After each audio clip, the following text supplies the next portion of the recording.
Hello everyone and welcome to my channel. My name is Kalica and today we're going to be doing some malicious compliance. You want to make things fair? I'll show you fair. A couple of weeks ago, my kids and their neighbours decided to have a bake sale. We live in a tourist area with high foot traffic and the kids make a killing. I tell the kids I ought to charge them for the labour. I said I'd help bake and ingredients so they learn the concept of net gains. But instead, I'll donate to their cause, and just to bring me back the money I lent them to make change. I love seeing the kids be entrepreneurial, work so hard, and get so excited at their success. After a couple of hours, the neighbour's son decides he's bored and wants to go home. So he tells my kid, "When you're done, come by and deliver half the money." Mine says, "Hey, that's not fair. If you're leaving, we should split the money now." Mind you, the bulk of their sales was in my baking.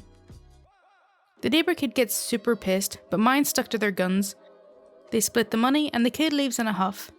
Mine comes in a few hours later, having lugged home all the gear and cleaned up, annoyed that the neighbour kid got annoyed at them. Then I get a knock on the door.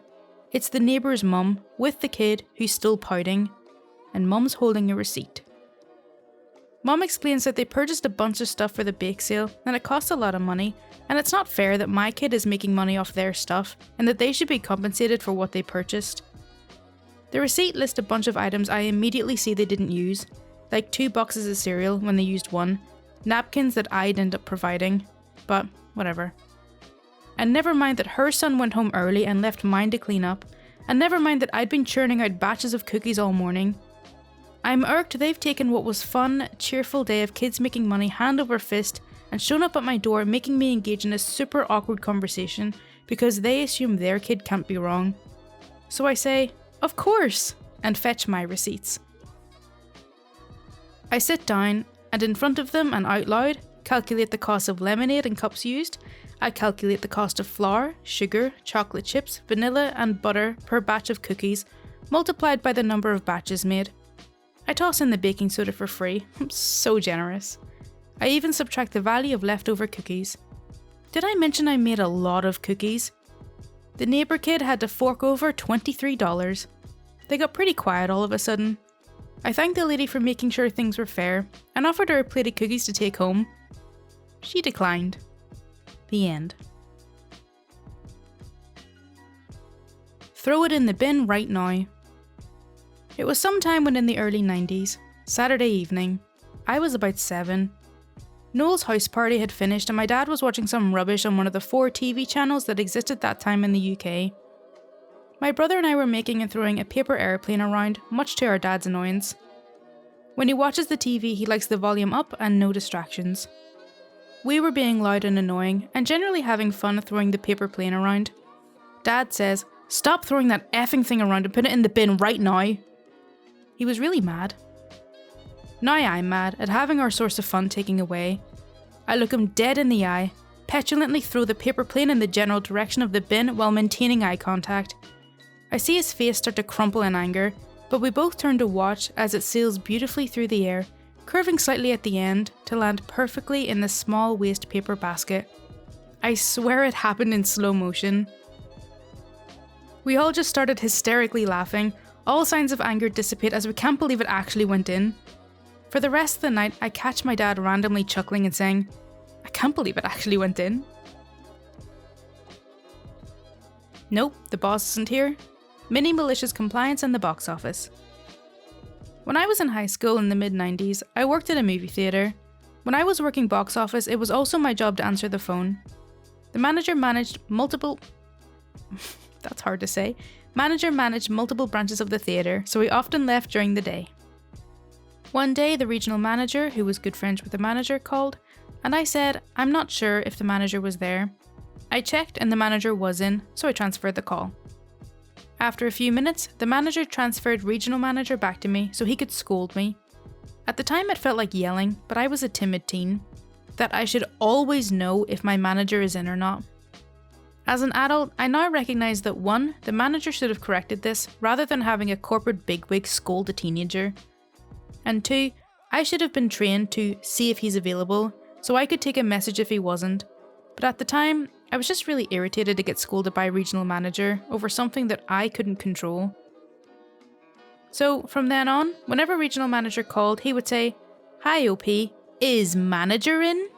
He'd really hit that question, highlighting that I should know. I think he only did this to me, as it seemed like his entire impression of me was a dumb kid who didn't know if the manager was there. So with just a hint of goody two-shoes maliciousness, unless I was absolutely sure that the manager was there, I usually told regional manager that manager had stepped out and asked to take a message. It often turned out that the manager was there when the regional manager called, so I could have connected them, but since I'd been told how dire it was to be uncertain, I never again expressed any doubt about whether manager was in or not. I'd like to say that the story has some sort of gratifying button, but my malicious compliance mainly resulted in regional manager being slightly inconvenienced and manager having to return calls he could have just taken. They both got fired sometime later in a midnight sweep that was rumoured to be embezzlement related, but who knows if that's true? I sure don't. In retrospect, I realise now that regional manager taught me the difference between Gnostic and agnostic. I was usually agnostic on the issue of my manager's presence upstairs. You need me to have my ID? Sure, I can get that. I just bought a house with my spouse. Yay, great time to with this market, I know. And it's a new build. I'm going through setting up all the utilities and such so we can live comfortably. One of these utilities is internet, which has been giving me a headache for a few days now.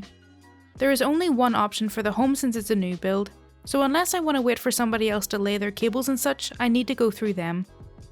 No biggie, they have fibre already along the street. And as I and my spouse work from home, fibre is a great option. The first 2 times I attempt to set up for a technician to come out and connect our house to the fibre line, I am met with arrival dates that change to 14 years from the day the technician was supposed to come. The first time I was confused and called in. I was told something was wrong with the account.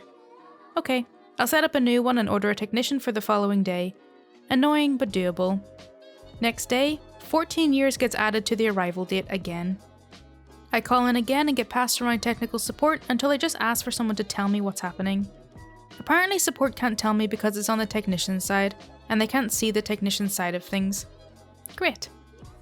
I decide to go in with my spouse to talk to people in the store since online and over the phone have only served to give me headaches. There I am met with a simple issue before they can help me. I forgot my driver's license. Without my driver's license, they can't get into my account. I tell the associates helping me and my spouse that I have a picture of my ID on my phone and I can just show it to them. They can't take that and ask me to call back after I go and get my ID, handing me a specific associate's card with their number. Cue the malicious compliance. My spouse and I leave, driving to a place to eat dinner, and call the associate in the car. We had told him it might take 20 minutes or so for me to get my ID. The restaurant we went to was about 2 minutes away. I lead the call with my name and ask if he can get into my account now that I have my ID, and he says he can. He comments that this was a lot faster than he thought it would be, and I just responded with a yep, and read my ID number off the picture I had of it on my phone. The call lasted about 30 minutes instead of the total 50 it would have taken if we had driven home to get my ID, and we went to eat dinner right after the call was done. Nothing has been fixed yet, but after all the issues I was having, this felt like a nice win.